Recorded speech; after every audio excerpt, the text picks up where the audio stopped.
Hello, Auntie, can you hear me? Ah, nice. Can you hear me? Yes. Chatting, just waiting for you to join us. So we'll just chat. I think I just want to welcome everyone who is coming now. We are all here with Auntie G and Auntie Flo. Yes. Let's speak the language. Our languages. In Zimbabwe, like we said, we've got 14 languages, but we just concentrated on our Shona and Ebele. We are not discriminating anyone. Anybody who speaks those languages and is Zimbabwean, you are welcome on the platform. On. So okay, thank you. Welcome. We still have 5 minutes, but we will start. I think we'll start chatting. And one thing reminder is this: the last Sunday we are going to speak in English on this platform. We have decided to go boom Shona, Debe, and other languages that can join us, so that we emphasize why we are saying mother tongue. So when we say mother tongue, we're talking mother tongue of everyone. That's why I was saying Africa as a whole is having the same problem. But I'm thinking charity begins at home, like we are doing with Itsika. We speak in Shona, so we've decided as the committee of aunties to say we are going to speak in Shona to emphasize on our language. I know our Shona always mingles with English, but we are going to be dealing with more Shona and Ndebele here.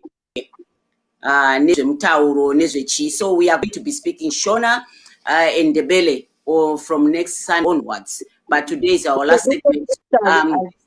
With a bit of English, though, Auntie. Okay, with a bit of English, yes, of course. That's why I'm saying our Shona is so diluted that even some of us, even as much as we are old as we are even forgetting how to speak to string a whole line without putting any English names. Yeah. So we'll be speaking Shona as the main, Shona and Ndebele as our main languages, but still we will be putting English. This is more for those friends of mine who are from other countries who always support me when I'm coming here to speak. We are not leaving you out. You can still join us and talk. We'll still answer, but mostly we'll be speaking in our vernacular language, which is our mother tongue, since our emphasis is on that. So I'll leave it to my co-host, Auntie Flo, to take over today, and I'll be co-hosting. She's hosting. So thank you. Auntie, ngiyatshona iviki lakho belihle. Ngubonile izolo ubucecile ubumuhle ukhuluma othakazisayo sibili. I'm just saying, I thank you. I hope you had a good week, Auntie. I saw you yesterday looking beautiful and talking about something that was very deep and very important. Nxa lingambonanga u-auntie siya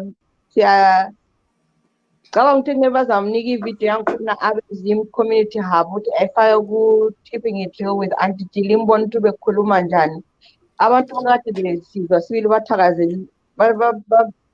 bathabile sibili babonga sibili ukuthi izinto kade sikhuluma kade zicacile sibili and beyizinto ezibafundise izinto eziningi kakhulu ukuthi bebona ukuthi why kuqakathekile ukuthi abantwana bebekwazi ukukhuluma ulimi lukamama lokuthi bebekwazi lokuthi imikhubo yakibo. Basically, I'm saying that it was everyone who was there was very much appreciative of what you were saying. And they were all saying it was very deep and very helpful to understand why it is important that children learn their language and learn their culture. Okay. So, abazalwane sithi siyabonga ukuthi libe lathi namuhla kanje futhi isonto sikhuluma ngolimi lukamama lokuthi luqhakathekileni ukuthi kumele sifundise abantwana bakithi even bese diaspora ukuthi khona bebekwazi ukuthi bavela ngaphi lokuthi bebekwazi ukuthi bona bekwanisa ukukhuluma labakibo bekwazi ukuthi abakibo bavela ngaphi and ukuthi kuyenzwa njani. I'm just saying I'm welcoming all of you. Today we'll be talking about the importance of why children have to speak their language and why it is important for them to keep to have that knowledge so that they'll be able to link in with where they come from and with their our ancestors as well, to be able to know. So I've been looking at a few research. I was looking at why is it important for us to know our native tongue. And I found a little bit of research on that. Um, so if you bear with me, it's in English. I might not be able to completely say, say it in the Vele completely, but I'll be able to say some of it. So there's one research paper, and I found a few of them, and all of them say the same thing, and it was people of different background. Somebody was a South Korean, there was an Indian, and there was just somebody who's I think British.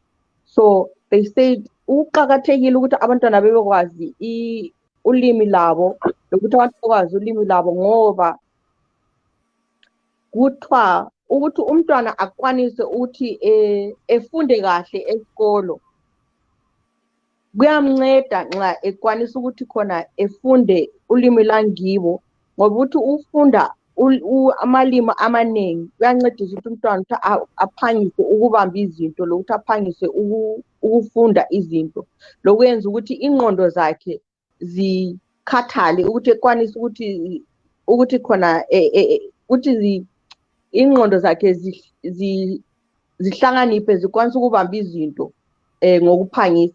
So the first point is that when a child learns their native tongue, they are more able to learn other languages easier. And also their intellectual capability is quite strong because it helps them to learn other things as well quite easily. Because when you learn your native tongue, it helps you to learn other languages as well. You have that basis. And also it develops your cognitive abilities that you are able to they find that kids who speak their native tongue, they learn things quicker and their intellectual abilities tend to be a bit higher than those who maybe don't develop that side as well. And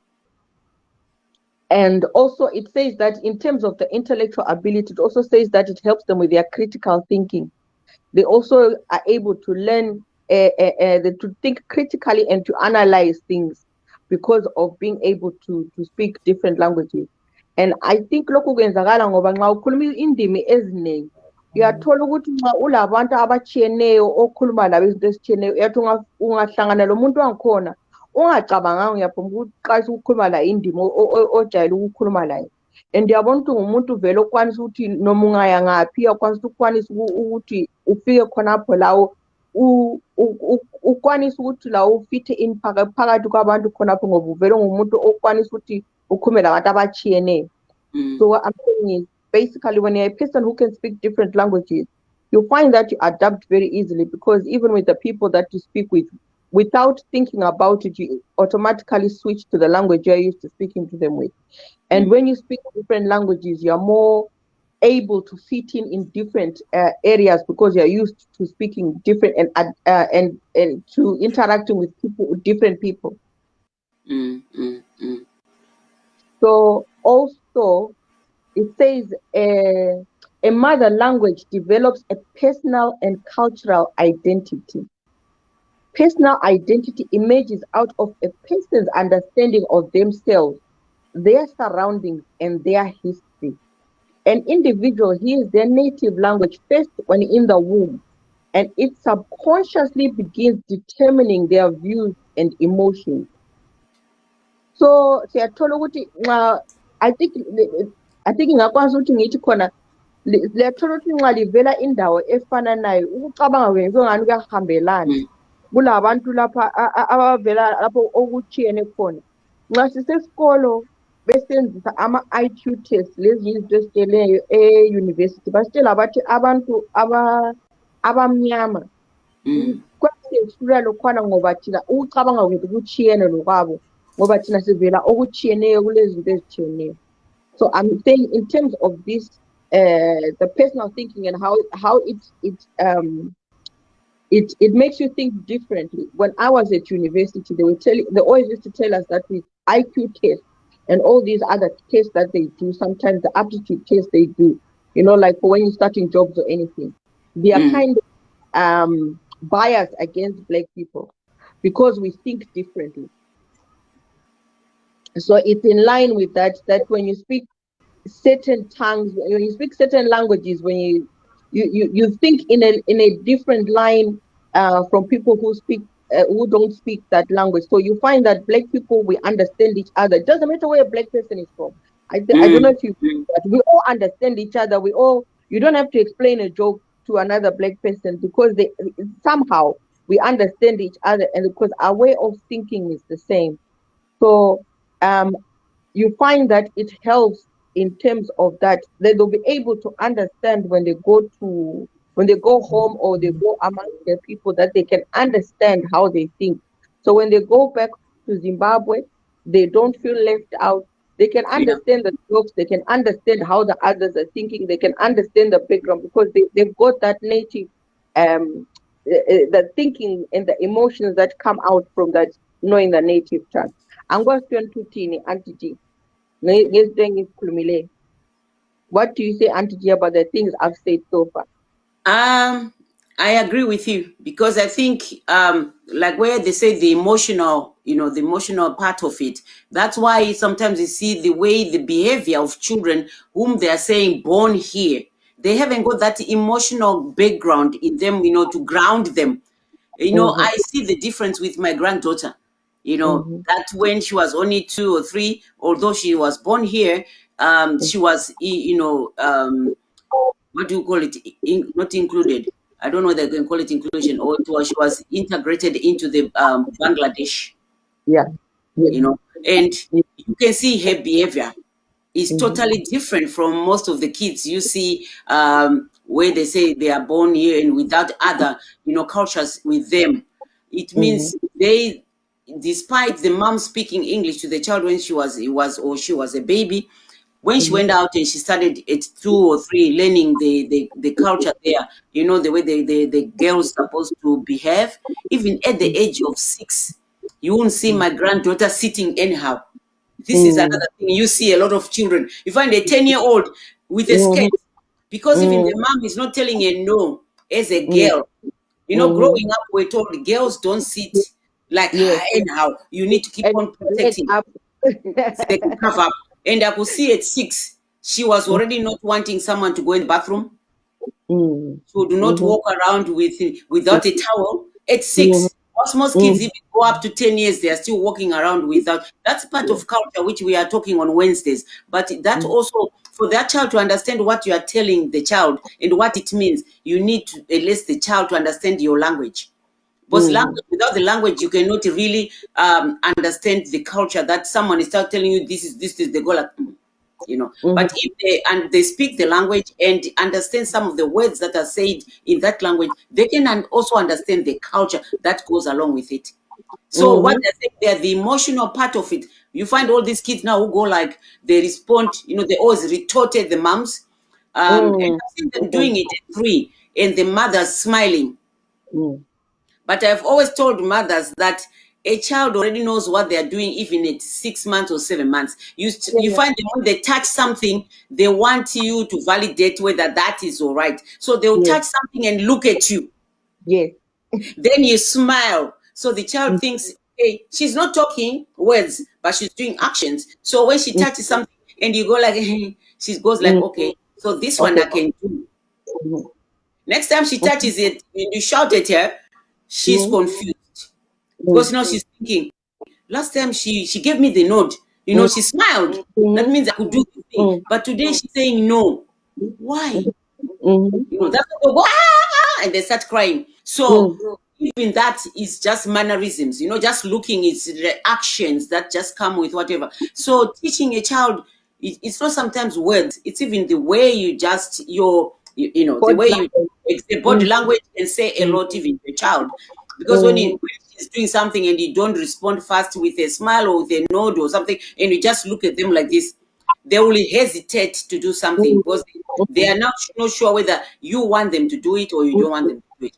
But what we're saying is, when you speak in the language, that's why we're saying when we're growing up, our mothers, when they are visitors, they never said anything.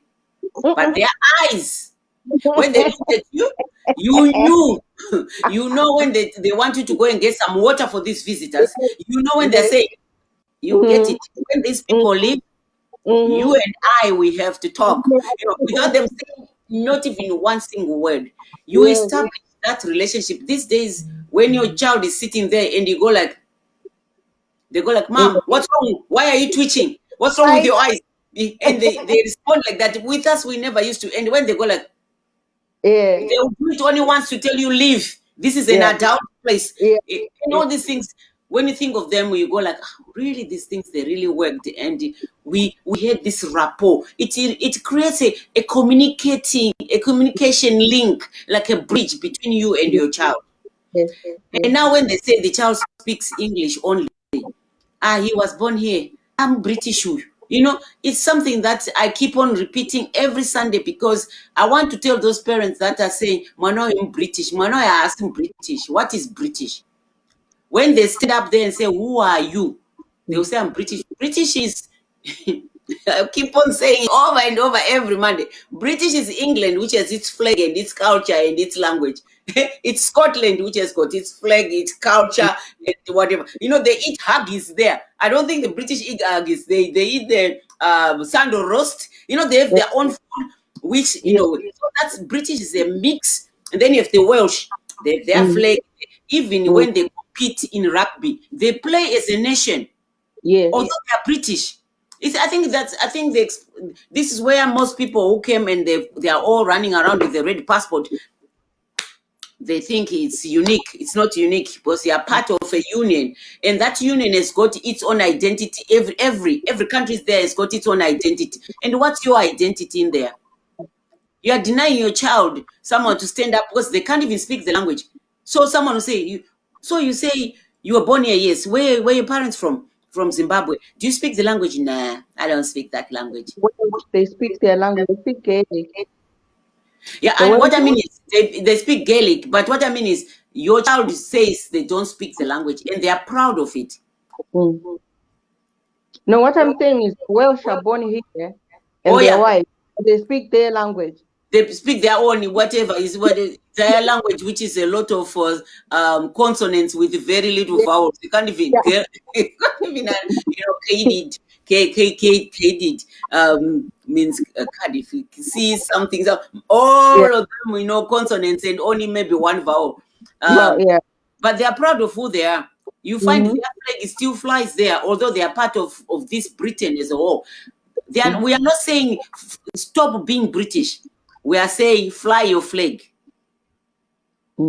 Fly your flag. Go there proudly, fly your flag. And you can have both. Like I was saying yesterday in that that speech, that you add value. Your child speaking these languages is like it's like an asset, like a house you bought which is only 2 rooms.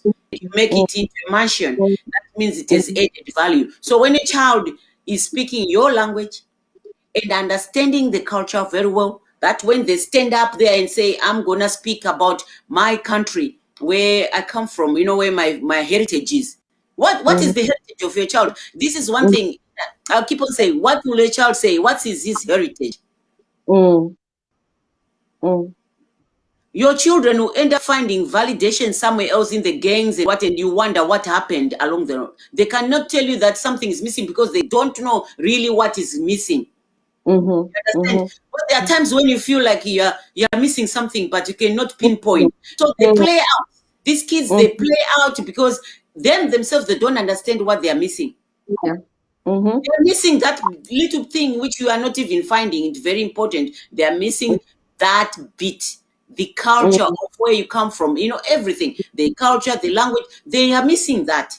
But once they know where they belong, if you remember Harris, the vice president of America, that lady, she says something about belonging, like when they ask you who you are, you say something, there. She said, I know who I am. But how many of these kids born here who are British will say they know who they are?